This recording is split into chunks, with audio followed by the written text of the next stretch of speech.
দ্বিতীয় বর্ষ অনার্স প্রাণিবিদ্যা বিভাগের শিক্ষার্থীরা, আজকে আমি তোমাদের ব্যবহারিক পরীক্ষা যেহেতু সামনে, সেই হিসাবে আমি ব্যবহারিক নিয়ে কিছু কথা বলবো। তোমাদের প্রাণিবিদ্যা ব্যবহারিক মেজরের যে কোর্সটি আছে, কোর্স কোড হচ্ছে 223106। এই কোর্সে আমরা প্রথমে প্রশ্ন সম্পর্কে একটু দেখি, তারপরে ডিটেলসে যাব। তো প্রশ্নে তোমাদের এখানে যদিও লেখা আছে যে 6x2 12 ঘন্টা, অর্থাৎ 2 দিনের পরীক্ষা, কিন্তু প্রকৃতপক্ষে 2 দিন পরীক্ষা হয় না, পরীক্ষা একদিনই হয় এবং সেটা হচ্ছে 9টা থেকে 1টা বা 2টার মধ্যে শেষ হয়ে যায়। যেভাবে কাজটা দ্রুত করলে শেষ হওয়া সম্ভব সেভাবে আর কি টিচাররা করে থাকেন। তো এখানে তোমাদের প্রথম যে তিনটা আছে হচ্ছে 1, 2, 3 নাম্বারের ডিসেকশন, 4 নাম্বারে আছে নমুনা, 5 নাম্বারে আছে হচ্ছে প্লাঙ্কটন, বেন্থোস, এবং বাকি যে মৌখিক পরীক্ষা, এগুলাই হচ্ছে ওই দিনের প্রকৃত কাজ। এছাড়া তোমাদের আর যে 2টা পার্ট আছে, একটা হচ্ছে ব্যবহারিক খাতা তৈরি এবং স্টাডি ট্যুরের রিপোর্ট তৈরি, এটা তো আগেই করতে হয়। তো আমরা একটু প্রশ্ন সম্পর্কে দেখি। প্রথমে 1 নাম্বারে আছে, এটা একটা ডিসেকশন। এই ডিসেকশনের নাম্বার হচ্ছে 7, কাটলে 2 হচ্ছে দেখালে, এবং ছবিটাতে আছে হচ্ছে 3, টোটাল হচ্ছে 12 মার্কস। 2 নাম্বার, এখানেও আছে হচ্ছে তোমাদের আরেকটা ডিসেকশন। এখানে রুই মাছ করানো হয় 1 নাম্বারে, 2 নাম্বারে করানো হয় হচ্ছে টাকি মাছ। কি করানো হয় সেটা আমি নেক্সটে আসতেছি। তো 2 নাম্বারে আছে হচ্ছে 8। এই 8 মার্কসের মধ্যে কাটলে হচ্ছে 4, প্রদর্শনে 2, চিহ্নিত চিত্রে আছে হচ্ছে 2। এরপরে হচ্ছে 3 নাম্বার, এটা ঠিক ডিসেকশন না, আবার ডিসেকশন, এই 2টা পার্ট থাকে, একটাতে ডিসেকশন থাকে, একটাতে ডিসেকশন থাকে না। তো দুইটাই সহজ, কঠিন কিছু না। তো এখানেও 8 মার্কস থাকবে। 8 মার্কসের মধ্যে রঞ্জিতকরণ আছে, মাউন্টিং আছে, প্রদর্শন আছে, চিহ্নিত। এটা কিন্তু এই যে মার্কস ডিস্ট্রিবিউশন, এটা খুব গুরুত্বপূর্ণ। এখান থেকে কোনো একটা ধাপ যদি তুমি বাদ দাও, তাহলে কিন্তু সেই ধাপের মার্কস টিচাররা দেন না। সো প্রত্যেকটা ধাপই তোমাদেরকে করতে হবে, সেইভাবেই কিন্তু নিজেকে প্রিপেয়ার করতে হবে। তো 1, 2, 3 গেল। আমরা ডিটেলসে আমি বলেছি যে দেখব, তার আগে প্রশ্নটা সম্পর্কে একটু জানি। তাহলে ওখানে আমার হচ্ছে 18, 8, 16 আর 12, এই হচ্ছে 28 মার্কস গেল। এরপরে আসি হচ্ছে আমার 25 মার্কস। এখানে তোমাদের 10টা নমুনা থাকবে, তার মধ্যে 6টা থাকবে হচ্ছে মিউজিয়ামের নমুনা, 2টা থাকবে হচ্ছে কলাতাত্ত্বিক স্লাইড, এবং 2টা থাকবে হচ্ছে অস্থি। তো এগুলার ভেতরে বিভিন্ন মার্কস ডিস্ট্রিবিউশন আছে, এটা আমি নেক্সট ক্লাসে ডিটেলসে দেখাবো। 5 নাম্বারে আছে হচ্ছে বেন্থোস প্লাঙ্কটন, এটাও আছে হচ্ছে 12 মার্কস। এইটাতে 12তে 12ই পাওয়া যায়, 25-এ 25ই পাওয়া যায়। এখানে 1 মার্কসও টিচাররা কাটেন না। সো এই দুইটা হচ্ছে সম্পূর্ণটাই তোমার হাতে, তুমি কিভাবে খাতায় লিখবে সেই হিসাবে কিন্তু তুমি ফুল মার্কস। অন্যটাতে নাম্বার কাটার সুযোগ আছে, যেমন ডিসেকশনে বলো বা মৌখিক পরীক্ষা বলো, ব্যবহারিক খাতা হোক, স্টাডি ট্যুরের রিপোর্ট হোক, বাট এই যে 25 এবং 12, এটা ফুল মার্কসই পাওয়া যায়। অর্থাৎ এই 37 মার্কস তোমরা ফুললি পেতে পারবা যদি নিজেকে সেভাবে প্রিপেয়ার করতে পারো। আচ্ছা, শিক্ষা সফর, এইটার ক্ষেত্রে যেটা হয়, যারা শিক্ষা সফরে যায় না তারা রিপোর্ট তৈরি করে না, আলটিমেটলি তারা মার্কসটা পায় না। শিক্ষা সফরে যদি না গিয়েও রিপোর্ট তৈরি করে, তাহলে কিন্তু মার্কস পাবে না। অর্থাৎ তুমি সেখানে গিয়ে কি দেখলে তার উপরেই তো রিপোর্ট। তুমি যদি সেখানে নাই যাও, তাহলে তো তোমার রিপোর্ট তৈরি করার কোনো মানেই হয় না। আবার ধরে নাও যে তুমি পরীক্ষায় একটা কোশ্চেনের অ্যান্সারই করো নাই, তাহলে কি নাম্বার পাবে? পাবে না। ঠিক তেমনই এই 6 নাম্বারটা হচ্ছে যারা শুধুমাত্র স্টাডি ট্যুরে যাবে, রিপোর্ট জমা দিবে, তারাই মার্কসটা পাবে। আবার এক্ষেত্রে দেখা গিয়েছে যে অনেকে স্টাডি ট্যুরে যায় কিন্তু রিপোর্ট জমা দেয় না, সেক্ষেত্রেও কিন্তু মার্কস ডিস্ট্রিবিউশন আছে যেহেতু এখানে, সেক্ষেত্রে ফুল মার্কস পাওয়া যায় না। টিচাররা ফুল মার্কসও দেন না এখানে। এখানে যদি বাই চান্স কারোর এরকম হয় যে A+ হতে হইলে এখানে ফুল মার্কসটা দরকার, তখন টিচাররা এটা দেয়। আদারওয়াইজ তারা হচ্ছে 13, 14 দিয়ে থাকে সাধারণত। আচ্ছা, নোটবুক যারা রেগুলারলি টিচারের কথা শুনে রেডি করবে, ঠিক টাইমে জমা দিবে, তারা 10-এ 10ই পায়। এর পরবর্তী রেঞ্জ হচ্ছে মানে খাতাটা জমা পড়লেই কোনো সিগনেচারের দরকার নাই, পুরোটা রেডি করে জমা দিলে কিন্তু স্যাররা 50% মার্কস দেয়। এজন্য অবশ্যই খাতার সিগনেচার হোক আর না হোক খাতা রেডি করে জমা দিতে হবে। এরপরে কে কখন জমা দিল, কতটা সিগনেচার করে জমা দিল তার উপরে ডিপেন্ড করে তোমার ৬, ৭, ৮, ৯, ১০ পর্যন্ত পাওয়া সম্ভব। আর মৌখিক পরীক্ষা এটাও আমি বলবো, যারা প্র্যাকটিক্যাল এক্সামটা ভালো দিবে তারা মৌখিক পরীক্ষা অটোমেটিক্যালি ভালো করবে। তার কারণ টিচাররা সাধারণত এই প্র্যাকটিক্যাল রিলেটেড বিষয় থেকেই বেশি প্রশ্ন করে থাকে। এর বাইরেও তারা যেই তোমরা থিওরি কোর্সটা পরীক্ষা দিবে তার উপরেও কিছু প্রশ্ন সেকেন্ড ইয়ার থেকেই মেইনলি প্রশ্নগুলা করে থাকে। এরপরেও কিছু বেসিক কোশ্চেন যেগুলা থাকে সেগুলা থেকে প্রশ্ন করে থাকে, একেবারে জিওলজির যে বেসিক বা তুমি ইন্টারমিডিয়েট লেভেলেও পড়ে আসছে এরকম বেসিক কোশ্চেনগুলো করে থাকে। তবে আমি চেষ্টা করব প্র্যাকটিক্যাল রিলেটেড বিষয়গুলো থেকে কোথা থেকে কী ধরনের প্রশ্ন আসতে পারে সে সম্পর্কে তোমাদেরকে ডিটেলসে বলার জন্য। এখন আমরা একটু দেখি যে আমরা যেহেতু ১, ২, ৩ দেখব, এই ৩টা প্রশ্নের ক্ষেত্রে আমাদের কি কি ডিটেলসে আছে। তো এখানে যদি আমরা দেখি, আমি বলেছি যে ১ নম্বরে রুই মাছ, ২ নম্বরে টাকি মাছ আছে। তো ১ নম্বরে কার্প মাছের মধ্যে রুই মাছ দেওয়া হয় এবং এদের মস্তিষ্ক সহ করটিক স্নায়ু এইটা এদেরকে দেখাতে হবে।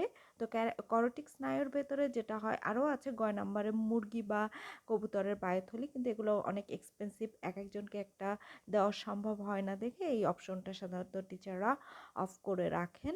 তবে কোনো কোনো কলেজে জাস্ট প্র্যাকটিক্যালি করতে হয় দেখে একটা হয়তো দেখানো হয়ে থাকে। তো এখানে ৭ মার্কসের যেই বিষয়টা আসছে, মেইন বিষয়টা হচ্ছে ছবি আঁকা। মেইন বিষয়টা হচ্ছে খাতায় ছবি আঁকা। যদি কেউ সুন্দর ছবি আঁকে তাহলে সে কিন্তু ৩-এ ৩ই পাবে, আদারওয়াইজ ১ থেকে ৩-এর ভেতরে ভ্যারি করে, এবং যদি ছবি ভালো না হয় তাহলে 0ও পাওয়া সম্ভব। সো ছবি আঁকাটা এটা ওই ওই দিন গিয়ে পরীক্ষার খাতায় আঁকলেই যে সুন্দর হবে এমন নয়, এটা বারবার বাসায় প্র্যাকটিস করতে হবে, দেন ৩-এ ৩ পাওয়া সম্ভব। আর ২ সাধারণত ২-এর প্রদর্শন যদি কেউ ডিসেকশন দেখায় তাহলে ২-এ তাকে ২ই দেওয়া হয়ে থাকে। বাট ব্যবচ্ছেদের যে অংশটা আছে ৭, এখানে সাধারণত ফুল মার্কস কখনোই দেওয়া হয় না, এইটা একটু ভ্যারি করে, তবে খুব ভালো করলে ১০-১১ পাওয়া সম্ভব।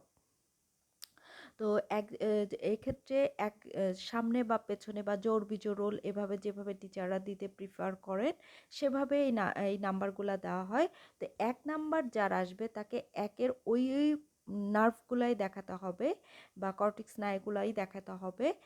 খতে যার যেটা আসবে তাকে ওইটাই দেখাতে হবে। অর্থাৎ একটা সেটে থাকবে ১ নাম্বার, ৩ নাম্বার, ৫ নাম্বার, ৭ নাম্বার। আরেকটাতে থাকবে ২, ৪, ৯, ১০। ঠিক এভাবে দেখাতে হবে এবং পরীক্ষার খাতায় এভাবেই কিন্তু মার্কিংগুলা করতে হবে, যার যেটা আসবে সেটাই করা। ঢালাওভাবে যদি মার্কিংগুলা লেভেলিংগুলা করা হয় তাহলে টিচার জানে যে সে কিছুই জানে না, এজন্য একটু প্রবলেম হতে পারে। তো এটা মাথায় রাখতে হবে। ২ নম্বরে যেটা আছে টাকি মাছের অন্তর্বাহী এবং বহির্বাহী, এইটা দেওয়া হয়। চক্ষু পেশি সাধারণত কার্প মাছের যেটা, এটা দেওয়া হয় না, সাধারণত দেওয়া হয় না, তবে দিতেও পারে। তো অর্থাৎ পরীক্ষায় কিন্তু প্রত্যেকটা স্টুডেন্ট একটা করে রুই মাছ এবং একটা করে টাকি মাছ করতে হয়। এরকম কোনো অপশন নাই যে আমি রুই মাছ করব না, আমি শুধু টাকি করব, বা আমি শুধু রুই মাছ করব টাকি মাছ করব না, কারণ তোমাকে ১ নম্বরে রুই মাছই দেওয়া হবে, তাহলে অবশ্যই তোমাকে রুই মাছেরটাই শিখতেই হবে। একইভাবে তোমাকে অবশ্যই টাকি মাছের যে কোনো একটা সংবহন তন্ত্র দেওয়া হবে, রক্ত সংবহন তন্ত্রের যে কোনো একটা দেওয়া হবে, সেক্ষেত্রে তোমাকে অবশ্যই এটা শিখে আসতে হবে। তো এটা প্র্যাকটিস করা খুবই সহজ, এরকম না যে ল্যাবেই করতে হবে, নিজে বাসায় মাছ কিনে এনেও করা সম্ভব। যদি কোনো কারণে ক্লাসটা মিস হয়ে যায় তাহলে যেসব ফ্রেন্ডরা পারে তাদের কাছ থেকে এগুলা দেখে নিলে বা ল্যাব ছাড়াও কিন্তু নিজেরা এটা প্র্যাকটিস করলে অনেক ভালো করতে পারবা। এটা খুব সহজ একটা প্র্যাকটিক্যাল। আচ্ছা, ৩ নম্বরে যেটা আছে মাউন্টিং, একটা হচ্ছে মাছের আইস দেওয়া হয়, এখানে এই রঞ্জিতকরণ, মাউন্টিং, প্রদর্শন, এই এই এই ৩টা তো হাতে কলমের কাজ। আর চিহ্নিত চিত্র আঁকতে হবে ২। এক্ষেত্রে কিন্তু এই যে মনে হতে পারে ২ মার্কস ১ মার্কস, এটা কোনো ফ্যাক্ট মানে খুব সহজ বা সহজেই টিচাররা দিতে পারে। মাথায় রাখতে হবে যার ছবি সুন্দর হবে সে কিন্তু প্রদর্শনে ফুল মার্কস পাবে। প্লাস সে ব্যবচ্ছেদের ওই পার্টটায় যে ৭ বা ৪ থাকে বা ২ থাকে এগুলা কিন্তু ওখানে সে ভালো মার্কস পায়, কিন্তু যার ছবি খুবই ভালো খারাপ হবে সে কিন্তু এইদিকে নাম্বারটা যত ভালোই সে ডিসেকশনে দেখাক না কেন সে কিন্তু ভালো করতে পারবে না। সো ছবিটা খুব গুরুত্বপূর্ণ, এজন্য ছবি আঁকা ভালো করে শিখতে হবে। মাছের আইস অথবা ওয়েবেরিয়ান ওসিকল যে কোনো একটা একজনকে দেওয়া হবে আর একটা অন্যজনকে দেওয়া হবে। সাধারণত একজনকে আইস দেওয়া হয় এবং রুই মাছেরই আইসটা করানো হয়ে থাকে, কারণ প্লাকয়েড আইস যেটা থাকে সেটা হচ্ছে হাঙরে পাওয়া যায়, ওইটা ওইভাবে বের করা সম্ভব হয় না দেখে ওইটা দেওয়া হয় না। সাধারণত সাইক্লয়েড আইস অথবা টিনয়েড আইস দেওয়া হয়। টাকি মাছে পাওয়া যায় হচ্ছে টিনয়েড আইস, আর রুই মাছে পাওয়া যায় সাইক্লয়েড আইস। সাইক্লয়েড আইসটা বেশি সহজ দেখে টিচাররা ওইটাই দেওয়ার জন্য চেষ্টা করেন। এবং হচ্ছে ওয়েবেরিয়ান ওসিকল এটা তো রুই মাছে পাওয়াই যাবে, সবাই যেহেতু রুই মাছ পাবে এজন্য এটাও তার জন্য অনেক সহজ হবে। তো এই প্র্যাকটিক্যাল ক্লাসগুলো অবশ্যই সবাই করার চেষ্টা করবে, তাহলে অনেক ভালো মার্কস পাবে। এটাই একটু কষ্টের, তাছাড়া তো বাকিটা নিজের কাছে, নিজে যেভাবে পড়ে মুখস্থ করে খাতায় লিখবে সেভাবে নাম্বারটা পাবে। আচ্ছা, 4 নাম্বার এইটা সম্পর্কে আমি ডিটেলস এই ক্লাসে বলতে চাচ্ছি না, আমি নেক্সট যেই ক্লাসটা আপলোড দিব সেই ক্লাসে ইনশাল্লাহ আমি ওইটার সম্পর্কে ডিটেলস বলবো। এইটার সম্পর্কেও তখন ওইটার সাথে রিলেট করে বলে দিব। তো প্রথমে আমরা 1 নাম্বারে আমি বলেছি যে রুই মাছের মস্তিষ্ক সহ করটিক স্নায়ু থাকবে, এখানে ব্যবচ্ছেদ 7, প্রদর্শনে 2, চিহ্নিত চিঠি। এই ছবিটা আঁকতে পারলে 3। এখন দেখো এটা যতটাই তুমি সহজ মনে করছো, এরকম কিন্তু যে পরীক্ষা আমি দেখে গেলাম বাসায় একদিনও প্র্যাকটিস করলাম না, বন্ধুরটা দেখে লিখবো, এরকম কিন্তু আসলে সম্ভব হয় না। কারণ পরীক্ষার সময় একটা টাইম লিমিটেশন থাকে। তোমার ফ্রেন্ড তোমাকে যে অনেকক্ষণ ধরে দেখাবে সেই সুযোগটাও কিন্তু তুমি পাবে না। সো আর তোমার সামনে পেছনে তাকে যেটা দেওয়া হবে তোমাকে তো সেটা দেওয়া হবে না। সো সেম জিনিসও হবে না, যেহেতু সে তো অবশ্যই তোমাকে এটা প্র্যাকটিস করে যেতে হবে। আমি একটু এখান থেকে প্রচুর ভাইভাতে প্রশ্ন আসে সেই হিসাবে আমি বলছি। এটা হচ্ছে রুই মাছের করটিক স্নায়ু, যেখানে প্রথমেই যে প্রশ্নটা করতে পারে সেটা হচ্ছে করটিক স্নায়ু কাকে বলে। অর্থাৎ মস্তিষ্ক থেকে উৎপত্তি লাভ করে করটির মধ্য দিয়ে যে স্নায়ুগুলো দেহের বিভিন্ন প্রান্তে চলে যাচ্ছে, অর্থাৎ মূল কথাটা হচ্ছে মস্তিষ্ক থেকে উৎপত্তি লাভ করা যে স্নায়ুগুলা তাদেরকে বলা হচ্ছে করটিক স্নায়ু। এখন রুই মাছের থাকে হচ্ছে 10 জোড়া, আর যারা ম্যামাল বা আমরা বা অ্যাভিস এদের থাকে হচ্ছে 12 জোড়া। তো এইটার সাথে যেহেতু ওইটা একটা রিলেট থাকে এবং তোমাদের যেহেতু থিওরিতেও আছে, সেহেতু বাকি যে 2 জোড়া থাকবে 10 জোড়ার বাইরে সেটাও তোমাকে মুখস্থ করতে হবে। এখানে আরেকটা গুরুত্বপূর্ণ বিষয়, এই স্নায়ুগুলার নাম তোমাকে সিরিয়ালি মুখস্থ করতে হবে। যেমন তোমার একটা নির্দিষ্ট রোল আছে, তোমার ফ্রেন্ডের একটা নির্দিষ্ট রোল আছে, একটা নির্দিষ্ট নাম আছে, সেমভাবে এই স্নায়ুগুলার নাম্বারিংটাও নির্দিষ্ট এবং নামগুলোও নির্দিষ্ট। অর্থাৎ আমি যদি বলি 8 নাম্বার স্নায়ুর নাম কি, সেটা নির্দিষ্ট এবং ওইটারই, এবং যদি আমি নামটা বলি যে এটা কত নাম্বার স্নায়ু, তাহলেও কিন্তু সেটা নির্দিষ্ট হয়ে থাকবে। এজন্য উল্টাপাল্টা এটা বলাও যাবে না, লেখাও যাবে না। ইভেন এইটাকে রোমান সংখ্যায় নাম্বারিং করতে হয় এবং সেটা ক্যাপিটাল রোমান সংখ্যায় নাম্বার, যেমন হচ্ছে 1 2 এভাবে লেখা যাবে না, এগুলাকে লিখতে হবে হচ্ছে রোমান সংখ্যায়। তো আমরা প্রথমে মস্তিষ্কের পার্টগুলাতে আসি।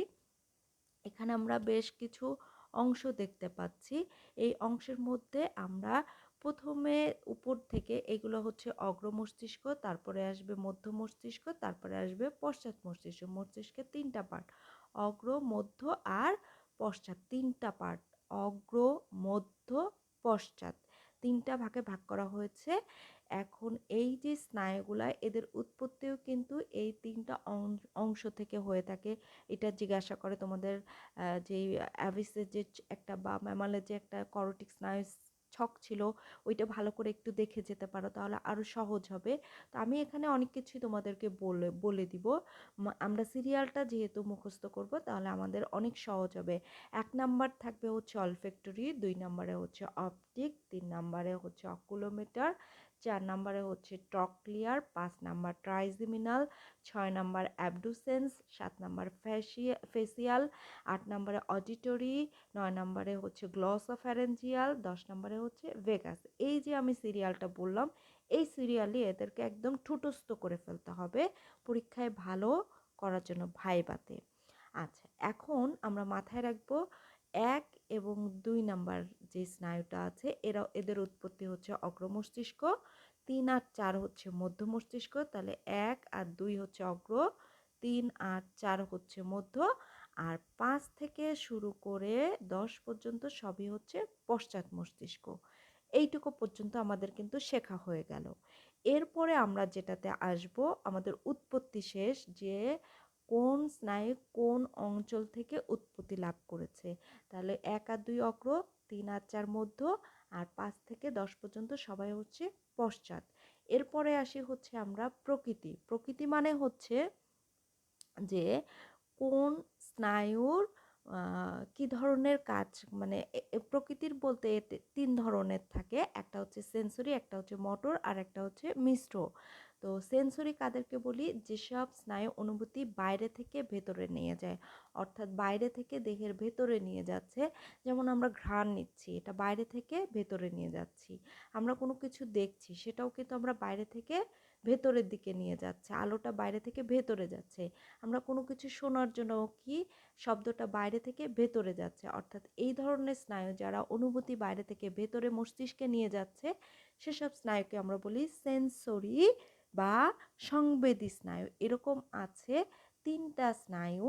আমরা এটাকে নাম্বারিং করব 128, আমরা মনে রাখবো 128 হচ্ছে সেন্সরি বা সংবেদী। 1 নাম্বার হচ্ছে অলফ্যাক্টরি, 2 নাম্বার হচ্ছে অপটিক, আর 8 নাম্বার হচ্ছে অডিটরি।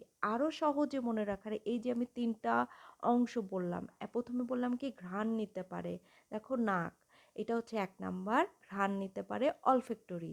2 নাম্বার হচ্ছে অপটিক, তোমরা নিশ্চয়ই বিভিন্ন চশমার দোকানে দেখেছো অপটিক হাউস, অর্থাৎ হচ্ছে চোখ রিলেটেড, অর্থাৎ চোখ। দুই নাম্বার যেটা, সেটা হচ্ছে অপটিক, এটা হচ্ছে চোখের দর্শন, চোখ দিয়ে আমরা দর্শন করি। আর 8 নম্বরের নাম হচ্ছে অডিটরি, অডিও থেকে আসছে, অডিও মানে শোনা, তার মানে 8 নম্বর হচ্ছে শোনা এবং ভারসাম্য, দুইটা কাজ একসাথে করে থাকে। তাহলে আমরা সংবেদী জেনে ফেললাম। এরপরে আমরা যেটা জানবো সেটা হচ্ছে মিশ্র, কারণ মিশ্রটা ছোট অল্প কিছু, এজন্য বাকি যেগুলো থাকবে সেগুলো হচ্ছে মোটর। এখন মোটর বা আজ্ঞাবাহী কাদেরকে বলছি, সেন্সরির বিপরীত, অর্থাৎ যারা অনুভূতি ভেতর থেকে বাইরে নিয়ে যাবে, তাদেরকে আমরা বলবো হচ্ছে মোটর বা আজ্ঞাবাহী। আর এমন কিছু স্নায়ু আছে যাদের শাখা থাকে 2-3টে, যার কারণে হয় কি, যে কিছু শাখা, একটা শাখা হচ্ছে সেন্সরি হতে পারে, একটা শাখা মোটর হতে পারে, এজন্য আমরা তাদেরকে বলি হচ্ছে মিশ্র। তাহলে আমরা অলরেডি বললাম যে আমরা শিখে ফেলেছি সেন্সরিটা, এখন আমরা মোটরটা শিখব। যদি আমরা মোটরটা শিখি, দেখো মোটরটা হচ্ছে আমরা মিশ্রটা শিখব 57,910। তাহলে 5, 7, 9, 10, এই 4টা মনে রাখলে আমার মিশ্র, বাকি সবগুলো হচ্ছে মোটর। তাহলে সেটা কিভাবে মনে রাখবো, 5 নাম্বার হচ্ছে ট্রাইজেমিনাল, 7 নাম্বার হচ্ছে ফেসিয়াল, 9 নাম্বার হচ্ছে গ্লসোফ্যারেঞ্জিয়াল, 10 নাম্বার হচ্ছে ভেগাস। জাস্ট এভাবে আমাদেরকে এদের যে প্রকৃতি সেটা মনে রাখতে হবে। এখন আমরা যদি দেখি যে এই স্নায়ুগুলার ক্ষেত্রে আমরা বলছি যে এদের অলফ্যাক্টরি, এগুলো আমরা সিরিয়ালি মনে রাখবো, তাহলে আমাদের অনেক কিছু সহজ হবে। এখন আসি আমরা মস্তিষ্কের যে বিভিন্ন পার্ট, তার ভেতরে পেছন থেকে যদি আমরা আসি, আমরা এখানে যদি দেখি একদম পেছনে যে লম্বা দণ্ডের মতন দেখছি, এটা হচ্ছে স্পাইনাল কর্ড, আমাদের ঘাড়ের ভেতর থেকে নেমে চলে গিয়েছে যেটা, ঠিক তেমনই একটা অংশ। আর তার উপরে একটু প্রশস্ত যে অংশটা থাকবে সেটা হচ্ছে মেডুলা অবলঙ্গাটা, তার উপরে যেই বেশি বৃত্তাকার থাকবে সেটাকে আমরা বলছি সেরেবেলাম। 2টা পার্ট থাকে, একটা হচ্ছে সেরিব্রাম আর একটা হচ্ছে সেরেবেলাম।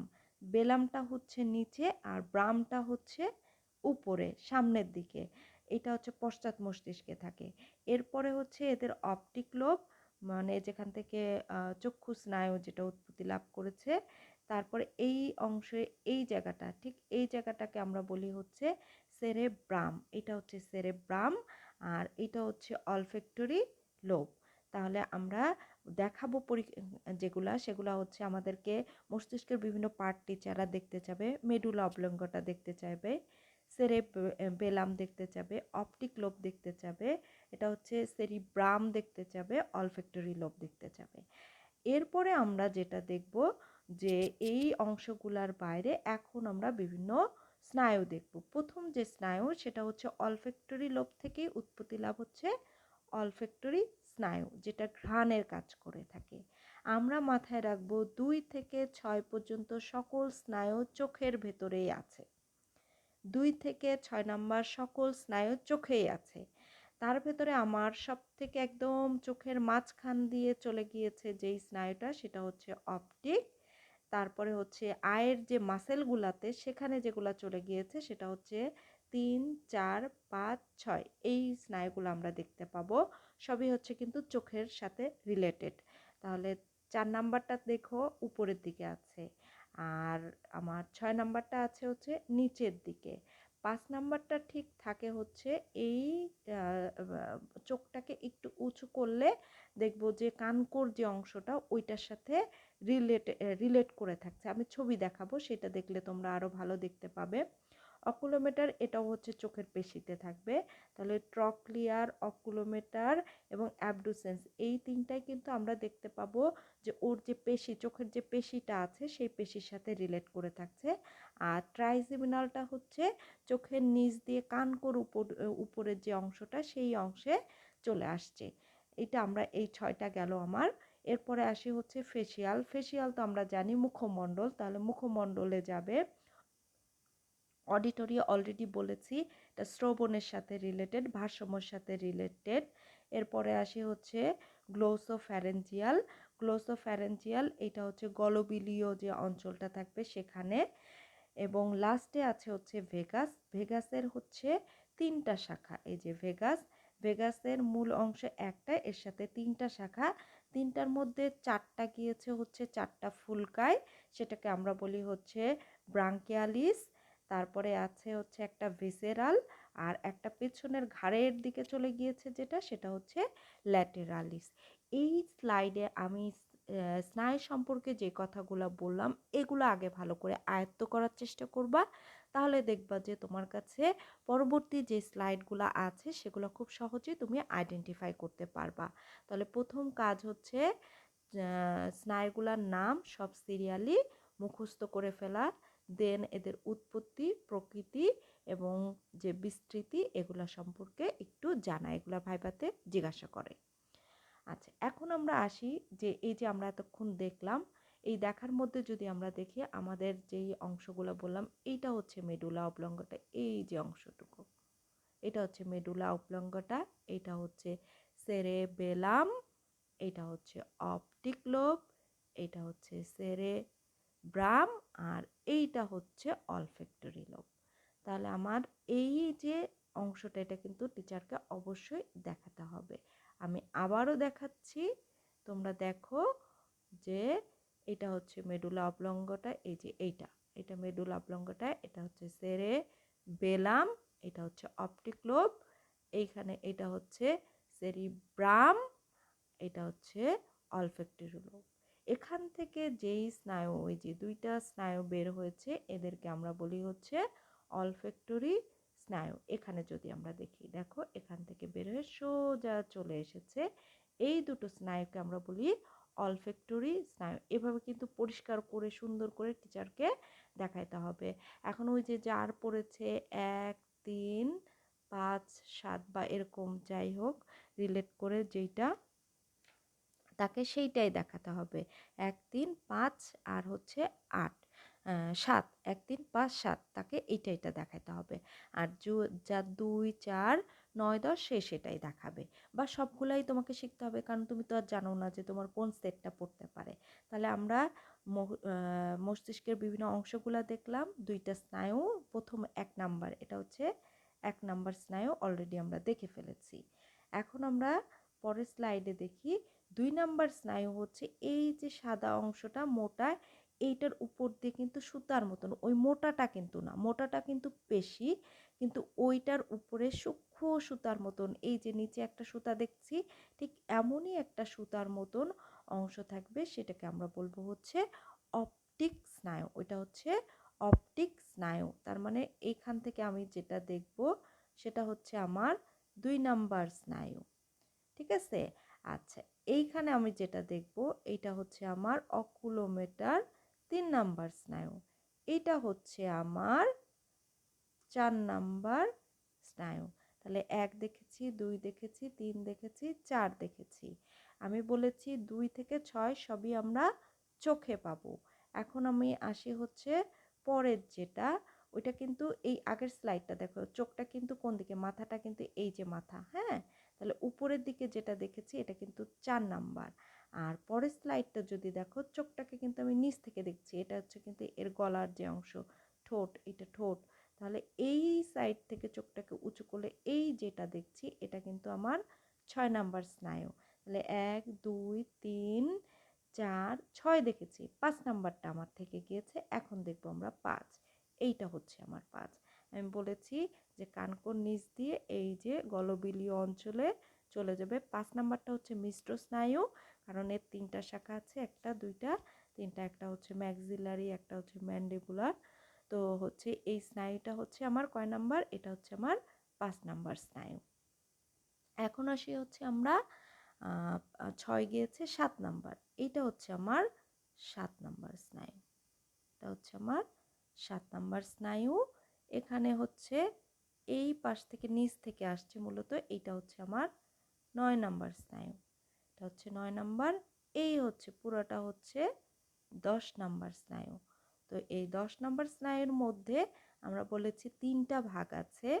একটা হচ্ছে ল্যাটেরালিস, এটা হচ্ছে গলবিলের দিকে মানে ঘাড়ের দিকে চলে গিয়েছে। এই হচ্ছে ফুলকা, এই ফুলকাতে 4টা চলে আসছে, এইটা হচ্ছে ব্রাকিয়ালিস, আর এইটা হচ্ছে ভিসেরাল। তাহলে আমি কিন্তু মোটামুটি সবগুলা স্নায়ু তোমাদেরকে দেখিয়ে দিয়েছি। এখন তোমরা যদি সুন্দর করে প্র্যাকটিক্যালে এটা পরিষ্কার করতে পারো, তাহলে এরকম সুন্দর করে টিচারকে দেখাতে পারবে। আচ্ছা, এই যে ল্যাটেরালিস বলেছি না, ঘাড়ের দিকে চলে গিয়েছে। তো 1 নাম্বারটা আশা করি সবাই পারবে সুন্দর করে পরিষ্কার করে, শুধু আমি অবস্থানগুলো দেখাই দিলাম, কোনটা কোথায় আছে সেভাবে বের করতে হবে। 2 নম্বরে যেটা আছে সেটা হচ্ছে আমাদের 3টা আছে, তো আমরা এই 3টা একটু দেখি, তার ভিতরে এই 2টাই আমরা ডিটেলসে দেখব, প্রথম 2টা। আর এইটা আসলে সাধারণত দিতেও পারে, নাও দিতে পারে, না দেওয়ার সম্ভাবনাই বেশি থাকে। তো আমরা 2 নম্বরে প্রথমে যেটা আসব সেটা হচ্ছে আমরা ইফারেন্ট বা বহির্বাহী, 2টা আছে, একটা হচ্ছে অন্তর্বাহী আর বহির্বাহী। এটা থেকেও প্রচুর ভাইবার প্রশ্ন আসবে। সেটা কীরকম, যে অন্তর্বাহী ধমনী কী ধরনের রক্ত পরিবহন করে, বহির্বাহী ধমনী কী ধরনের রক্ত পরিবহন করে।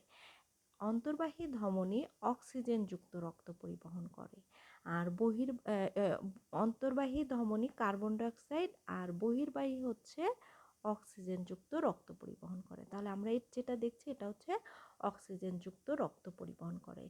মাছ যেহেতু পানিতে থাকে, তাহলে পানিতে থাকবে হচ্ছে দ্রবীভূত অবস্থায় অক্সিজেন, সেই অক্সিজেনটা সে ফুলকার সাহায্যে এক্সচেঞ্জ করবে, অর্থাৎ কার্বন ডাইঅক্সাইড পানিতে দিবে এবং অক্সিজেন নিবে, এবং এই ফুলকার থেকে সে দেহে পাঠিয়ে দিবে অক্সিজেনযুক্ত রক্ত। তো আগে অন্তর্বাহীটা দেখলে বেশি সুবিধা হয়, বাট আমরা দেখলেও যেহেতু তোমাদের থিওরি পড়া আছে, কোনো প্রবলেম হওয়ার কথা না। তো আমরা এখানে যেটা বের করব, তোমরা টাকি মাছটাকে কেটে ফেলার পরে পিঠের সাথে লাগানো দেখবা যে এরকম শেপের যেই অংশটা, এইটাকে আমরা বলি হচ্ছে কিডনি। এইটাই মূলত হচ্ছে এখানে বের করাটা খুব গুরুত্বপূর্ণ। তো এই কিডনি শেপের এই অংশটা বের করতে পারলে আমরা যেটা যেটা যেটা আমাদেরকে অবশ্যই দেখাতে হবে, এটা দেখাতে হবে, এটা হচ্ছে ডরসাল আওর্টা। ডরসাল মানে হচ্ছে পৃষ্ঠীয়, তাহলে আমাদেরকে মাথায় রাখতে হবে ডরসাল মানে হচ্ছে পৃষ্ঠীয়, আর ভেন্ট্রাল মানে হচ্ছে অঙ্কীয়। ডরসাল মানে হচ্ছে পৃষ্ঠীয়, আর ভেন্ট্রাল মানে হচ্ছে অঙ্কীয়। তার মানে এই ধমনীগুলো আমরা পিঠের দিকে দেখব, কিন্তু মাথায় রাখতে হবে মেরুদণ্ডী প্রাণীকে সবসময় কাটতে হয় অঙ্কীয় দিক থেকে। কারণ তুমি তোমার কথা ভাবো, তুমি একটা মেরুদণ্ডী প্রাণী, তোমাকে যখন অপারেশন করা হয় তখন কিন্তু তোমাকে চিৎ করিয়ে, অর্থাৎ তোমাকে পেটের দিক থেকে কেটেই অপারেশন করা হয়, পিঠের দিক থেকে না। সো এও যেহেতু একটা মেরুদণ্ডী প্রাণী, একেও কিন্তু অঙ্কীয় দিক থেকেই কাটতে হবে।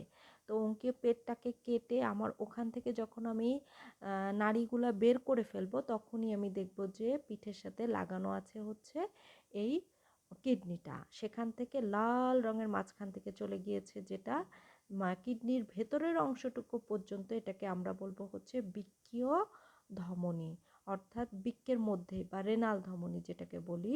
এরপরে বৃক্ক থেকে বের হওয়ার পরে যেই অংশটুকু, এইটাকে আমরা বলবো হচ্ছে ডরসাল অ্যাওর্টা। ডরসাল মানে হচ্ছে পৃষ্ঠীয় ধমনী, মহাধমনীও আমরা বলে থাকি, এইটা দেখাইতে হবে। এরপরে এইখানে এই যে সংযোগটা, এইটা আমরা দেখি, এবং এই সংযোগের ক্ষেত্রে আমরা এইখান থেকে নিচ থেকে নেমে চলে গিয়েছে যেটা, এটাকে আমরা বলি সিলিয়াকো মেসেন্টারিক ধমনী। যেটা সিলিয়াকো মেসেন্টারিক ধমনীটা হচ্ছে পাকস্থলী বা এই রিলেটেড অংশে রক্ত পরিবহন করে। এরপরে আমাদেরকে দেখাতে হবে দুই সাইড থেকে যে দুইটা নিচের দিকে নেমে চলে আসছে, এটাকে আমরা বলি সাবক্লাভিয়ান ধমনী। ক্লাভিকল অর্থাৎ কাঁধের দিকে যারা রক্ত পরিবহন করে এইটা। আচ্ছা, আর আমরা 1 আর 2 এই যেই অন্তর্বাহী বহির্বাহী ধমনী, এই দুইটা দেখতে পারবো না, তার কারণ এই দুইটা মস্তিষ্কে রক্ত পরিবহন করে, ওইটা অলরেডি সামনে উৎপত্তি লাভ করে সামনের দিকে চলে যায়। যেহেতু আমরা যে অংশটুকুতে থাকবো সেখানে আমরা এই 4 নাম্বার ধমনী দেখতে পারবো, 3 নাম্বার ধমনীটা দেখতে পারবো, এবং এই যে ক্যারোটিড, সাধারণ যে ক্যারোটিড ধমনী সিঙ্গেল যেটা উঠে সেটা হচ্ছে সাধারণ ক্যারোটিড ধমনী। পরে এই দুইটা যখন ডিভাইডেড হয়ে যায়, একটা হচ্ছে বহির্বাহী থাকে, একটা হচ্ছে অন্তর্বাহী থাকে। তাহলে এই ধমনীগুলা আমাদেরকে দেখাতে হবে। ক্যারোটিড ধমনী আমরা দেখাবো, 3 নাম্বার বহির্বাহী ধমনী দেখাবো, 4 নাম্বার দেখাবো, তারপরে আমরা হচ্ছে মিডিয়ান মাঝখানে যে এখানে এইটা দেখাবো মিডিয়ান ধমনী, সাবক্লাভিয়ান, সিলিয়াকোমেসেন্টারিক, ডরসাল, কিডনি দেখাবো, রেনাল ধমনী দেখাবো। একই ধরনের রক্ত পরিবহন করে, অক্সিজেনযুক্ত রক্ত পরিবহন করে, কোথা থেকে কোথায় নিয়ে আসে? ফুলকা থেকে দেহের ভেতরে নিয়ে আসে, কারণ তোমার অবশ্যই দেহে অক্সিজেন প্রয়োজন, এজন্য ফুলকা থেকে সে দেহের ভেতরে নিয়ে আসবে। এই বিষয়গুলো ভাইভাতে কিন্তু তোমাকে জিজ্ঞাসা করবে যে কি ধরনের রক্ত পরিবহন করে, কোথা থেকে কোথায় নিয়ে যায়। আচ্ছা, এখন আমরা এই যে ছবিটা দেখছি, তোমার সব কিছু পরিষ্কার করার পর ছবিটা কিন্তু এরকম হবে, নিডেল দিয়ে তুললে এরকমই দেখা যায়। এই প্র্যাকটিক্যালটা একটু ধৈর্যের সাথে করলে অনেক সহজ এবং খুব সহজে বের করা সম্ভব। তো আমরা এই ধমনী যেগুলো আমি বললাম, এই ধমনীগুলো এখন যদি আমরা দেখি, তাহলে এইটা হচ্ছে আমার কিডনি, আমরা দেখতে পাচ্ছি আরও নিচের আরও পার্ট আছে। এইটা হচ্ছে আমার ডরসাল অ্যাওর্টা, কিডনি থেকে বের হয়েছে। এইটা হচ্ছে আমার সিলিয়াকো মেসেন্টারিক ধমনী। এই যে নিচে যে সাদা অংশটা দেখতে পাচ্ছি, আবারও দেখো এই যে সাদা মোটাটা না, তার উপরে সূক্ষ্ম যে সাদা চিকন এই যে দাগটা ঠিক নিচে যেটা দেখতে পাচ্ছি, এইটা হচ্ছে আমার সাবক্লাভিয়ান ধমনী। এটা হচ্ছে আমার 4 নাম্বার ইফারেন্ট, এটা হচ্ছে আমার 3 নাম্বার ইফারেন্ট, আর এখান থেকে উপরের দিকে সোজা ওইখান থেকে এই যে এইটা, আবার দেখো এই যে সুতার মতন যেটা উপরের দিকে চলে গিয়েছে, এটা হচ্ছে সাধারণ ক্যারোটিড যে ধমনী সেইটা। এটা পরবর্তীতে এই সামনের দিকে গিয়ে দুইটা ভাগে বিভক্ত হয়ে একটা বহির্বাহী আর একটা অন্তর্বাহী হয়ে গিয়েছে। তো এই অংশটা তোমাদেরকে, আর এখানে মাঝখানে যে জোড়াটা আছে এটাকে আমরা বলি হচ্ছে মিডিয়ান। এটা হচ্ছে 4 নাম্বার, এটা হচ্ছে 3 নাম্বার, আর এটা হচ্ছে সাধারণ ক্যারোটিড ধমনী। তাহলে এই জিনিসগুলো তোমাদেরকে দেখাতে হবে। আবারও দেখো, এইটা হচ্ছে কিডনি, এটা হচ্ছে ডরসাল অ্যাওর্টা, এইটা হচ্ছে সিলিয়াকো মেসেন্টারিক, এটা হচ্ছে মিডিয়ান, এটা হচ্ছে সাবক্লাভিয়ান 4 নাম্বার, এটাও 4 নাম্বার, এটা 3 নাম্বার, এটা 3 নাম্বার, এই হচ্ছে সাধারণ ক্যারোটিড, এই হচ্ছে সাধারণ ক্যারোটিড। এই কয়টা তোমাদেরকে দেখাতে হবে। আচ্ছা, এরপরে আমরা যেটা আসবো সেটা হচ্ছে অ্যাফারেন্ট বা অন্তর্বাহী। এ কিন্তু কার্বন ডাইঅক্সাইড যুক্ত রক্ত পরিবহন করে। এটা কি করে? দেহে উৎপন্ন যে কার্বন ডাইঅক্সাইড থাকবে সেই কার্বন ডাইঅক্সাইড দেহ থেকে ফুলকাতে নিয়ে যাবে। এখন এখানে কি করে, ফুলকাতে নিয়ে যাওয়ার আগে এর হৃৎপিণ্ড হয়ে যায় এবং মাছের হৃৎপিণ্ড শুধুমাত্র কার্বন ডাইঅক্সাইড যুক্ত রক্ত পরিবহন করে দেখে একে ভেনাস হার্ট বলা হয়। মাছের হৃৎপিণ্ড ২ প্রকোষ্ঠ বিশিষ্ট। ঠিক আছে? এটা কিন্তু ভাইভাতে জিজ্ঞাসা করবে। মাছের হৃৎপিণ্ড কয় প্রকোষ্ঠ বিশিষ্ট? মাছের হৃৎপিণ্ডকে কেন ভেনাস হার্ট বলা হয়? কেন ভেনাস? ভেনাস ভেইন থেকে আসছে ভেনাস। ভেইন মানে হচ্ছে শিরা।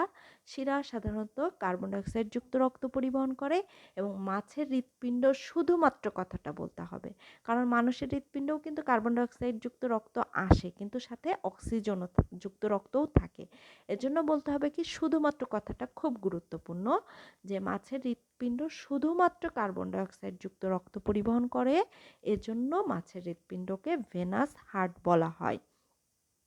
মাছের হৃৎপিণ্ড ২ প্রকোষ্ঠ বিশিষ্ট, একটা প্রকোষ্ঠ অলিন্দ আর একটা প্রকোষ্ঠ হচ্ছে নিলয়। এটা ছাড়া এর একটা উপপ্রকোষ্ঠ থাকে যেটাকে বলা হয় হচ্ছে বালবাস আর্টেরিওসাস। মাছের ৪ জোড়া ফুলকা থাকে, ৪ জোড়া ফুলকা, কিন্তু ফুলকা রন্ধ্র থাকে হচ্ছে ১ জোড়া। ২ পাশে কানকোর যে দুটো ছিদ্র এইটাকে বলা হয় রন্ধ্র, কিন্তু এর ভেতরে থাকে প্রতি সাইডে ৪টা করে ফুলকা। এজন্য ৪ জোড়া ফুলকা থাকবে কিন্তু রন্ধ্র থাকবে ১ জোড়া। তো এই ৪ জোড়া ফুলকাতে ৪টা ধমনী গিয়েছে, এজন্য এটাকে আমরা বলছি অন্তর্বাহী ফুলকা ধমনী।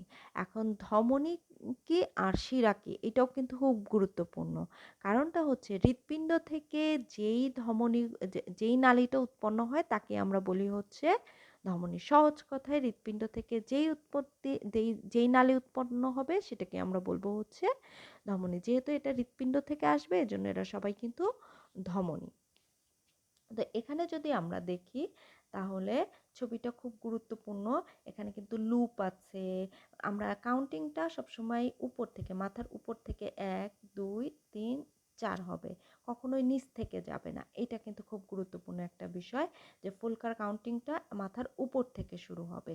তো রক্তের প্রবাহটা থাকে এই দিক থেকে এই দিকে, কারণ রক্ত তো ফুলকাতে নিয়ে যেতে হবে।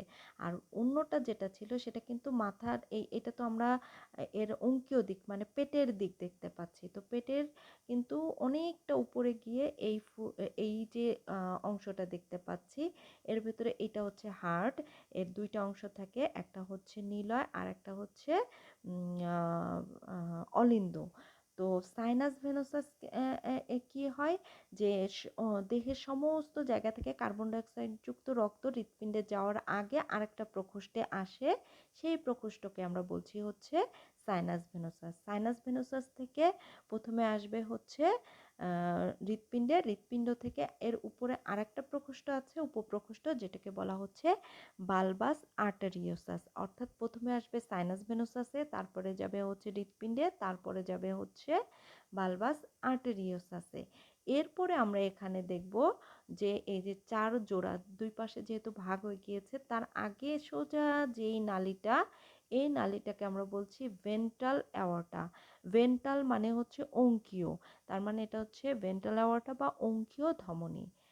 পেটের দিকে যেটা থাকে সেটাকে আমরা বলি হচ্ছে অঙ্কীয়, আর পিঠের দিকে থাকলে পৃষ্ঠীয়। তাহলে এটা হচ্ছে একটা অঙ্কীয় ধমনী। তো এখানে আমরা অঙ্কীয় ধমনী এটা কিন্তু দেখাতে হবে। প্লাস আমাদের এখানে এটা হচ্ছে ১ নাম্বার ধমনী, এটা হচ্ছে ২ নাম্বার। এই যে ৩ এর ক্ষেত্রে এটা খুব গুরুত্বপূর্ণ। এখানে একটা প্যাচ থাকে, অর্থাৎ ৩ আর ৪ প্রথমে একসাথে উৎপত্তি লাভ করে একটা প্যাচের মাধ্যমে আলাদা হয়ে ৩ নাম্বারে আর ৪ নাম্বারে যায়। টিচাররা এখানে জিজ্ঞাসা করে যে ৩ নাম্বারটা নিচে থাকে না ৪ নাম্বারটা নিচে থাকে। ছবি কিন্তু আঁকানোর ক্ষেত্রে এইটাই গুরুত্বপূর্ণ। তুমি খুব সুন্দর করে ছবি আঁকাবা, বলবা যে আমার তো কোথাও কোনো ভুল হয় না, আমি ফুল মার্কস পাবা। কিন্তু কি হবে, তুমি ৩ নাম্বারটাকে উপরে দিয়েছো না ৪ নাম্বারটাকে উপরে দিয়েছো, সেটা কিন্তু তুমি যদি ভুল করো তাহলে টিচাররা কিন্তু ওই জিনিসটাই দেখে যে তুমি এই ক্রিটিক্যাল অংশটা ঠিকঠাক মতন আঁকাতে পেরেছো কিনা, তুমি জানো কিনা, তুমি বোঝো কিনা। তো এইটা ঠিকঠাক মতন আঁকানোর চেষ্টা করবা, দেখবা যে ৩ নাম্বারটা হচ্ছে নিচে থাকে আর ৪ নাম্বারটা উপরে থাকে, এবং সেই নিচে বা উপরের যে প্যাচটা সেটা কীরকম আছে সেটা দেখেই কিন্তু তুমি পরীক্ষার খাতায় সুন্দর করে আঁকানোর চেষ্টা করবা, তাহলে ভালো মার্কস পাবা। তাহলে এইটা মাথায় রাখতে হবে, ১ কোনটা, ২ কোনটা, ৩ আর ৪ এটা হচ্ছে প্যাচ লাগানো আছে এবং সেই প্যাচটার ক্ষেত্রে নিচে আছে 3, উপরে আছে 4 এবং সেই প্যাচটা কিভাবে আঁকালে সুন্দর হবে, ঠিকঠাক হবে সেটা তোমাকে শিখতে হবে। এবং যে অংশগুলো আমি বললাম সেইটা তোমাকে ঠিকঠাক মতন লেবেলিং করতে হবে। প্রত্যেকটা ছবির নিচে চিত্র লিখতে হবে। এটা তোমাকে যেটা দেওয়া হয়েছে, যেমন যদি চিত্র আসে মস্তিষ্ক সহ করটিক স্নায়ু, তাহলে সেটা লিখতে হবে চিত্র রুই মাছের মস্তিষ্ক সহ করটিক স্নায়ু। যদি আসে অ্যাফারেন্ট বা ইফারেন্ট যেটা আসুক, তাহলে লিখতে হবে যে চিত্র টাকি মাছের অ্যাফারেন্ট। মাছটা উল্লেখ করা খুব গুরুত্বপূর্ণ, কারণ রুই মাছেরও আছে অ্যাফারেন্ট, সেই ক্ষেত্রে ছবিটা একটু আলাদা। তো এইটার ক্ষেত্রে একটু মাথায় রাখতে হবে যে আমার যেটা দেওয়া হচ্ছে সেটা। এরপরে আমরা রুই মাছ, যেহেতু একটা কার্প মাছ, ভাইবার জন্য বলছি, কার্প মাছ কাকে বলে, কার্প মাছের বৈশিষ্ট্য, কার্প মাছ কোন শ্রেণীর মাছ, যেমন হচ্ছে এর দেহে কোন ধরনের আঁশ আছে, মাছের দেহে এটা কোন মাছ হচ্ছে কোন শ্রেণীর, প্লাস হচ্ছে টাকি মাছের বৈজ্ঞানিক নাম শিখবা, টাকি মাছে কি কি ধরনের আঁশ থাকে, এর লেজের গঠনটা কেমন, রুই মাছের লেজের গঠন কেমন। আর টাকি মাছের একটা কমন নেম আছে, যেমন স্নেক হেড ফিশ বলা হয়, মানে সাপের মাথার মতন মাথা দেখে একে স্নেক হেড ফিশ বলা হয়। তো এই যে জিনিসগুলো তোমাদেরকে কিন্তু ভাইভাতে জিজ্ঞাসা করবে, সো এগুলা ভালো করে পড়ে যাওয়ার চেষ্টা করবে। তারপরে এর যে বৈজ্ঞানিক নাম চান্না পাংটাটাস, বানানটা ভালো করে শিখবা। এবং প্রত্যেকটা বৈজ্ঞানিক নাম লিখলে টিচাররা অনেক সময় লিখতে দেয়, লিখতে দিলে অবশ্যই তার নিচে আন্ডারলাইন করবে। আচ্ছা, এখন আমরা এখানে যদি দেখি এই ছবিটা, তাহলে দেখো এটা হচ্ছে এর হার্ট, এটা হচ্ছে এর হার্ট। হার্ট থেকে উৎপত্তি লাভ করেছে, যে মাঝখান থেকে যে লম্বা চলে গিয়েছে এটা হচ্ছে ভেন্ট্রাল অ্যাওর্টা। এটা হচ্ছে 1 নম্বর ধমনী, এটা হচ্ছে 2 নম্বর ধমনী। এইখানে যদি দেখো এখানে কিন্তু প্যাচ আছে, এই প্যাচটার ক্ষেত্রে তারপরে এইটা 3 নম্বরে চলে গিয়েছে আর একটা 4 নম্বরে চলে গিয়েছে। তো এই ছবিটার মতন এরকম সুন্দর করে তোমাকে কিন্তু দেখাতে হবে পরীক্ষার খাতায়। এই যে দেখো আমরা যেভাবে দেখাচ্ছি, এটা কিন্তু মাথার পার্ট। এই যে মুখের ভেতরে আঙুলটা ঢুকিয়ে এটাকে একটু উঁচু করে ধরলে তুমি খুব সুন্দর করে টিচারকে এগুলা দেখাতে পারবে। এই হচ্ছে হার্ট, এই হচ্ছে বালবাস আর্টেরিওসাস, এই হচ্ছে 1 নম্বর ধমনী, এই হচ্ছে 2 নম্বর ধমনী, এখান থেকে একটা প্যাচ আছে একসাথে উৎপত্তি লাভ করে, এই হচ্ছে 3 নম্বর আর এই হচ্ছে 4 নম্বর ধমনী। তো এইটা সুন্দর করে তোমাকে পরীক্ষার সময় দেখাতে হবে। সবাই পারবে, একটু 1-2বার প্র্যাকটিস করলে অনেক সুন্দর করে তোমরা এগুলা দেখাতে পারবে। আচ্ছা, তাহলে এইটা গেল আমার হচ্ছে 2 নাম্বার। এরপরে আসি হচ্ছে পেশি। পেশিটাও কিন্তু খুব সহজ, এটা কিন্তু কঠিন না। মাথায় রাখবো আমরা হচ্ছে অবলিক পেশি 2টা আর রেকটাস পেশি হচ্ছে 4টা। অবলিক পেশি 2টা, রেকটাস পেশি 4টা, তাও খুব সহজ। দেখো অবলিক পেশি একটা হচ্ছে সুপেরিয়র, একটা হচ্ছে ইনফেরিয়র। সুপেরিয়র মানে হচ্ছে উপরে থাকবে, ইনফেরিয়র মানে হচ্ছে নিচে থাকবে। আচ্ছা, রেকটাস পেশি হচ্ছে 4টা, এখানেও সুপেরিয়র রেকটাস আছে, ইনফেরিয়র রেকটাস আছে, সাথে কি আছে এক্সট্রা, একটা হচ্ছে অ্যান্টেরিয়র রেকটাস, একটা হচ্ছে পোস্টেরিয়র রেকটাস। তাহলে সুপেরিয়র ইনফেরিয়র দুইটার ক্ষেত্রে অবলিক এবং রেকটাস 2 ধরনের পেশি থাকবে, আর রেকটাসের ক্ষেত্রে 2টা এক্সট্রা কি অ্যান্টেরিয়র আর হচ্ছে পোস্টেরিয়র। লেবেলিংটা করে সুন্দর করে আঁকাবে, ছবি আঁকানোটাই কিন্তু বেশি গুরুত্বপূর্ণ। তাহলে 1 নাম্বার গেল, 2 নাম্বার গেল, এখন আসি হচ্ছে 3 নাম্বার প্রশ্নের ক্ষেত্রে। তো 3 নম্বরে আমার হচ্ছে অস্থায়ী মাউন্টিং, রং দেওয়া থাকবে, জাস্ট কিছু পারো না পারো আইসটা প্রথমে নিবা, নিয়ে এটাকে পানি দিয়ে খুব সুন্দর করে ধোবা, কোনো নোংরা থাকা যাবে না। তারপরে এটাকে পেট্রি ডিশের মধ্যে নিয়ে কয়েক ফোঁটা রঞ্জক দিয়ে এটাকে রঞ্জিত করবা, তারপর এটাকে ধুয়ে ফেলবা। ধুয়ে ফেলে মানে একটু চেষ্টা করবা যে যদি তুলি থাকে, ব্রাশ যেটা, ওইটা দিয়ে একটু হালকা পরিষ্কার করতে, তাহলে যে এক্সট্রা কেমিক্যালের যে পার্টগুলো থাকে সেগুলো উঠে যায়। তখন এটা মাইক্রোস্কোপের নিচে দেখবা, দেখলে দেখবা যে খুব সুন্দর দেখা যাচ্ছে। আচ্ছা, আর থাকবে কি মাছের ওয়েবিরিয়ান ওসিকল, এইটা তোমাকে বের করতে হবে। রুই মাছের এইটা বের করা টিচাররা শিখাবে, এটাও খুব সহজ। এবং দেখো এখানে কিন্তু 2টা পার্ট করলে হচ্ছে 4, রঞ্জিতকরণ আর মাউন্টিং, এই 2টা করলে হচ্ছে 4 পাবা। তার মানে 2টা ধাপ করার পরে তুমি সাদা কিন্তু দেখাবা না, অবশ্যই ভুল হোক খারাপ হোক কালার করবা, তাহলেই কিন্তু তুমি বুঝবে যে শার্ট যে তোমরা করেছো। আর মাউন্টিংটা কি, ওইটার হচ্ছে কাভার স্লিপ দিয়ে ঢেকে দেওয়ার যে বিষয়টা থাকে সেইটা। প্রদর্শন তো বুঝলেই। আর হচ্ছে চিত্রে ছবিটা সুন্দর করে আঁকাবা, আমি দেখাবো ছবিতে কি কি অবশ্যই লিখতে হবে, তাহলে ফুল মার্কস পাওয়া যাবে। এই ক্ষেত্রে হচ্ছে এটাকে স্লাইডে রাখতে হবে, রাখার পরে তুমি রাখলেই কিন্তু বের করে 4 পেয়ে যাবা। আর প্রদর্শন তো বুঝলেই, তাহলে খুব সহজ কিন্তু এই প্র্যাকটিক্যালগুলা। এখন আসি সাইক্লয়েড আইসের ক্ষেত্রে, এই যে আমরা এরকম ছবি আসতে হবে। সাইক্লয়েড আইসের ক্ষেত্রে এই অংশগুলো তোমরা লেবেলিং করার চেষ্টা করবা এবং জিজ্ঞাসা করবে অ্যানুলি বা অ্যানুলাস কি। অ্যানুলি হচ্ছে তাদের বয়সের রেখা, যেমন এই আইসটা, এই মাছের বয়স হচ্ছে 3 বছর, আমি কারণ 3টা অ্যানুলি বা অ্যানুলাস পেয়েছি, সিঙ্গেলে বলি অ্যানুলাস, আর যদি আমার ডাবলি 3টা যেহেতু সেজন্য আমরা বলি হচ্ছে অ্যানুলি। তারপরে কি থাকে, এরকম সার্কেল থাকে, এই সার্কেলগুলোকে আমরা বলি হচ্ছে সার্কুলি। উপরের দিকে যে পথিত অংশ থাকে সেই অংশটার ক্ষেত্রে যেই অংশে কোনো বৃদ্ধি রেখা বা সার্কুলই থাকে না, সেটাকে আমরা বলি হচ্ছে রেডি। এটা হচ্ছে অগ্রক্ষেত্র আর এটা হচ্ছে পশ্চাৎক্ষেত্র। এই অংশটা বাইরে থাকে, এই অংশটা ভেতরে থাকে, আর এগুলো হচ্ছে পার্শ্বরেখা। তো এই ছবিটার চেষ্টা করবা তোমরা হচ্ছে যে যে বিশেষ করে সবাই ছবি আঁকে কিন্তু বেশি একটা লেবেলিং করে না। আর এটা হচ্ছে একদম কেন্দ্র যেটা, সেটা হচ্ছে ফোকাস বা নিউক্লিয়াস, দুটোই লিখতে পারো। তো ছবিটা খুব সুন্দর করে আঁকাবে প্লাস লেবেলিং করবে, তাহলে কিন্তু 2-এ 2 পাবে। এখন দেখো হচ্ছে ওয়েবেরিয়ান বা ভিভিরিয়ান ওসিকল যাই বলি না কেন সেটাই। তো এই অংশটা হচ্ছে সেই ওয়েবেরিয়ান ওসিকল। কোথায় আছে দেখতে পাচ্ছি, এই যে বায়ুপটকা যেটা আছে বা ফুল আমরা বলি, বায়ুথলি বলি অনেক সময়, বা আমরা পটকা বললে সব থেকে ভালো করে চিনি।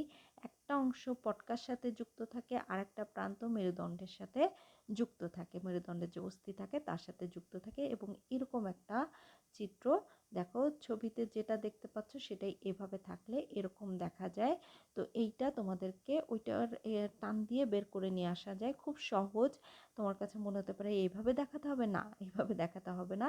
তুমি একই সাথে মস্তিষ্কের যেই অংশগুলা করবা প্লাস যেই 2 সাইডেই সাধারণত আমরা মস্তিষ্কের নার্ভগুলা দেখি না, এক সাইডে করি এবং অপর সাইড থেকে আমরা এই ইয়েটা বের করে থাকি, ওয়েবেরিয়ান ওসিকলটা বের করে থাকি। তো এখানে টিচাররা জিজ্ঞাসা করবে এখানে কয়টা অস্থি থাকে, এখানে মেইনলি হচ্ছে 4টা অস্থি থাকে, ট্রাইপাস, ইন্টারকালাব্রিয়াম, তারপরে হচ্ছে ক্লস্ট্রাম আর হচ্ছে স্ক্যাফিয়াম। ঠিক আছে, এই যে প্রথমে, আর এখানে এটা লিগামেন্ট থাকে একটা, আর এই অংশটা নিচে এখানে কাটার মতন অংশটা থাকে হচ্ছে বায়ুথলির সাথে সংযুক্ত। সব থেকে বড় হচ্ছে ট্রাইপাস যে অংশটা এইটা, আর চাঁদের মতন যেটা সেটা হচ্ছে ক্লাস্ট্রাম। আর এই অংশগুলো সুন্দর করে লেবেলিং করবে, এটা বের করবে, তাহলে তোমাদের যে ডিসেকশনের যে পার্টটা থাকবে 1 নাম্বার 2 নাম্বার 3 নাম্বার এটা তোমরা পারবে। আমি আবারও বলছি, এখান থেকে তোমাদের প্রচুর ভাইভাতে জিজ্ঞাসা করবে, প্লাস এখানে সব থেকে গুরুত্বপূর্ণ ছবি আঁকা শিখে সঠিকভাবে লেবেলিং করা। যদি তোমার ছবি ভালো হয়, তোমার লেভেলিং ঠিকঠাক মতন হয়, তাহলে ডিসেকশনে যদি তোমার এদিক সেদিকও হয়ে যায় তুমি কিন্তু অনেক ভালো মার্কস পাবে। প্লাস তুমি যদি নিয়মিত ক্লাস করো, টিচাররা তোমাকে ক্লাসে একটা মার্কিং করে দেয়। যদি তুমি ফাইনালের দিন খারাপও করো তাহলে কম্পেয়ার করে তোমাকে, ক্লাসে যদি তুমি ভালো করো তাহলে টিচাররা চেষ্টা করে ওই ভালো মার্কসটাই রাখার জন্য। এর জন্য ক্লাসটা অবশ্যই অ্যাটেন্ড করবে এবং ভালোভাবে করার চেষ্টা করবে। পরীক্ষার দিন খারাপ হতেই পারে, কিন্তু এটা নিয়ে অরিড হওয়ার কিছু নেই। যারা নিয়মিত ক্লাস করবে টিচারদের তাদের প্রতি কিছুটা হলেও সহানুভূতি থাকে, তাহলে সেভাবে নিজেরা প্র্যাকটিস করবে, শিখে যাবে। আশা করি তোমরা সবাই খুব ভালো পরীক্ষা দিতে পারবে। নেক্সট ক্লাস পর্যন্ত সবাই ভালো থাকবে, সুস্থ থাকবে। আল্লাহ।